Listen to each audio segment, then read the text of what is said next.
We choose to go to the moon. And for the first time in 5 decades, humans are setting their sights again on the moon as a destination for scientific accomplishment. While going to the moon won't be easy, we are fortunate that it won't be nearly as hard as it was back in the 1960s. The Apollo missions of the 60s pushed NASA's capabilities to the absolute limit. People died in pursuit of the moon, and others barely survived by the skin of their teeth. You ever seen Apollo 11? Yeah, that movie was crazy. Going to space back in the day was absolutely terrifying. So if we can resurrect that sheer force of will that got us to the moon to begin with, and combine that with the insane technology that we're packing in the modern day, then not only will we be going to the moon, but this time we'll be conquering the moon. People will be living on the moon in this decade and doing so many other things. So let's talk about that today. Hey Elonites and Musketeers, welcome to the Tesla Space, where we share the latest news, rumors, and insights into all things Tesla, SpaceX, and Elon Musk. All right, did I fit enough Kennedy speech references into the intro? Drop your Fs in the comments for JFK. Man was a true OG. The Artemis program is the new NASA mission to the moon that is scheduled to deliver the first astronauts in the year 2024. Yes, we are getting to SpaceX and Elon Musk and our usual fanboy stuff eventually, but NASA are the ones leading the charge here, and that's pretty damn cool. This is the most ambitious thing that NASA has done in way too damn long, and this project was born during the Trump administration, which is, say what you will about him, but the guy loves space. So with the government finally on board providing the funding that they need, NASA are flexing with the Artemis program. The first goal is to land people on the moon in 2024. The second goal is to establish an Artemis base camp on the moon by 2028. That means people living and working on the moon in this decade. This all starts with the SLS rocket system and the Orion, as in, oh my god, it's Ryan Seacrest spacecraft. Sorry, every time I read that, I laugh. Now, I know this is an Elon Musk channel, and Elon simps are going to be saying, why didn't they use the Falcon Heavy rocket? Well, the SpaceX Falcons are just not strong enough for this particular job. NASA's SLS, or Space Launch System, rocket will take over the crown as the most powerful rocket booster ever made. All of this is to get the Orion spacecraft into orbit so that it can travel from the Earth to the moon and back again. Orion can transport up to 6 people at once, but the plan right now is to send 4 at a time.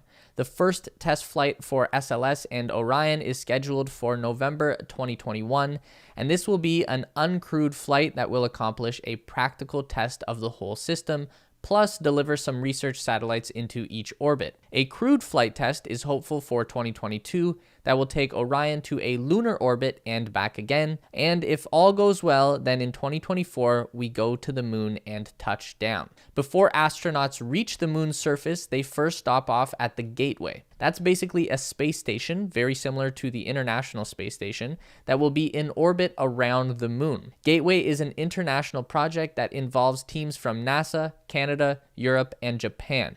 The idea is to send the modules of the Gateway up piece by piece over the next couple of years. The whole miniature space station is designed to function autonomously. It will use the Canadarm version 3 to basically assemble and maintain itself while awaiting the crew. Yeah, I know it's weird that we named our arm after our own country. It's a bit extra, but we don't get a lot of wins up here, okay? So let us have this one. Sorry. Anyway, with the Gateway established, that will be a docking point for the Orion spacecraft and a staging ground for the astronauts. Only 2 of them get to make the trip down to the lunar surface. The other 2 Artemis members will just hang out in the Gateway. This is where SpaceX joins the party. Transporting astronauts from lunar orbit down to the surface and back up again will be done by a SpaceX Starship vehicle. This is a modified version of the original Starship design that SpaceX has been developing with NASA to meet the specific needs of a human landing system for the moon. SpaceX beat out Blue Origin and Dynetics to win this major contract with NASA that is valued at $2.9 billion. The Moonlander Starship will take off from Earth on the Super Heavy booster with no crew, and it will fly to lunar orbit, where it just waits for the astronauts to arrive. In theory, the Starship will just remain out there and can be reused as a ferry multiple times over and over. The 2 people who land on the moon will remain there for 1 week doing experiments, exploring the surface, and living in the Starship. After that, they head back up to the gateway and everyone returns to Earth in the Orion capsule. NASA is using the old ways for this. The Orion isn't landing on Earth, it's just going to release a capsule that will fall down and parachute into the ocean. Now let's address the Elon simps again, because I know what you're saying. This could be all accomplished with just one SpaceX Starship, and NASA's plan is incredibly wasteful and overcomplicated.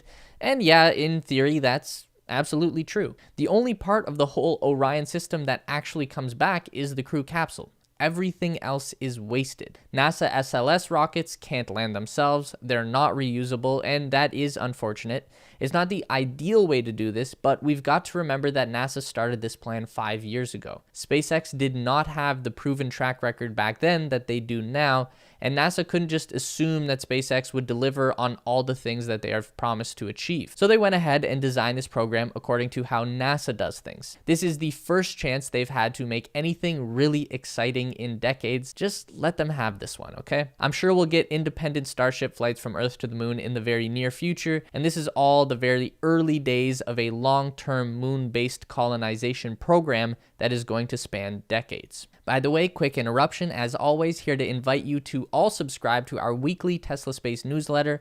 We deliver all the updates on Tesla, SpaceX, Elon Musk, and of course Neuralink in a quick, fun, and easy to read package. Link to sign up is in the description below. It's theteslaspace.com, and once you sign up, be sure to check your promotions tab to make sure our emails are going to your main inbox. All right, so we're on the moon. Now what? Well, NASA wants to establish an Artemis base camp on the surface and send new teams of astronauts up once per year to develop and expand the project. But they are not the only ones with this idea. China and Russia have announced a joint venture to establish their own moon base. Obviously, they're not going to tell us exactly what they have in mind for this particular mission. We do know that China was able to land a probe on the dark side of the moon a couple years back, so they are serious about this as well. But what would be the point of colonizing the moon anyway? This is where everything gets super speculative. So don't take any of this part too seriously. It's mostly just for fun. So obviously there is still a lot that we don't know about the moon and what's up there. A lot of NASA's mission is based on just doing experiments, making new discoveries, and hopefully learning new things about what goes on in space outside of Earth's atmosphere. There's a lot of science to be done. But there are other reasons we might want to be on the moon, and a big one is resources. In the past, we assumed that the moon was a big, dead chunk of rock, but we now know that there is more to it. There is a lot of very useful stuff up there, so mining on the moon could become a whole new industry for the future. For one, there is water on the moon. It's frozen solid in the bottom craters that are in permanent shade from the sun, and if there's water, that means there's hydrogen and oxygen. This would be a key in a moon-based settlement. If we can source water and breathable air on site, then there are a ton of useful elements on the moon that we already know of. Helium-3 is a big one. This is extremely rare on Earth, but it's present on the moon. Helium-3 can be used in the energy sector for things like nuclear fusion. Helium-3 could become the power source for life on the moon, and it could be incredibly useful for energy here on Earth as well.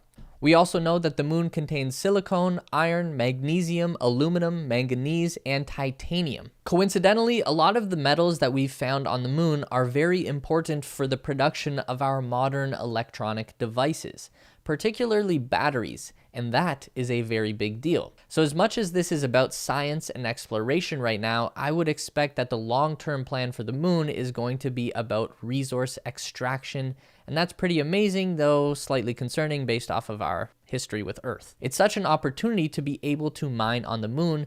If we can shift resource extraction off of the Earth and stop messing up our environment here, that could save us as a civilization, but again, I'm pretty sure the moon is important, so we probably still shouldn't destroy it, but it is just a big chunk of rock, and we can definitely mine and extract resources from it all we want. Nothing there to screw up in the way that we've been screwing up our own planet, or at least less to screw up. But those are just my thoughts on the matter. Let us know what the direction you think life on the moon will be going in the future in the comment section down below. Quick reminder to sign up for our newsletter for more Tesla news and speculation. There's a link down below again. If you do sign up, be sure to check your various inboxes, and move us over to the main inbox so your valuable Tesla Space info doesn't get mixed in with the spam or promotions. If you want to continue to learn about everything regarding Tesla, SpaceX, and Elon Musk, we've got 2 more video options for you on the screen to check out. Don't forget to give this video a thumbs up today if you liked it, and subscribe to our channel for weekly content just like this.